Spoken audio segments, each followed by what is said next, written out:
வள்ளலாருடைய இன்னொரு கருத்தை பார்க்க போகிறோம். அருட்பெருஞ்சோதி அருட்பெருஞ்சோதி தனிப்பெரும் கருணை அருட்பெருஞ்சோதி. இப்போ என்னென்னா, காய்கறிகளை எது எடுத்துக்கலாம், உணவு வகைகளை பற்றி வள்ளலார் என்ன சொல்கிறாருன்னு பார்ப்போம். அவர் என்ன சொல்கிறாருன்னா, கத்திரிக்காய், வாழைக்காய், அவரைக்காய், முருங்கைக்காய், பீர்க்கங்காய், கல்யாண பூசணிக்காய், புடலங்காய், தூதுவளங்காய், கொத்தவரங்காய் இவைகளை பதார்த்த செய்தல் கூடும். இதெல்லாம் பதார்த்தம் செஞ்சுக்கலாம். இவற்றை முருங்கை, கத்திரி, தூதுளை, பேயன் வாழைப்பழம் இவைகளை அடுத்தடுத்து கறி செய்து கொள்ளலாம். இதெல்லாம் அடுத்தது கற்றுக்கலாம்.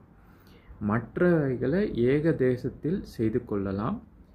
அதில் முக்கியமாக வடை, அதிரசம், தோசை இதெல்லாம் கொல்லக்கூடாது. இதெல்லாம் எதுவுமே கொள்ளக்கூடாது. ஆனால் நம்ம என்ன பண்ணுறோம், டெய்லி தோசை அது இதுன்னு தான் நிறைய எடுத்துகிட்ருக்கோம்.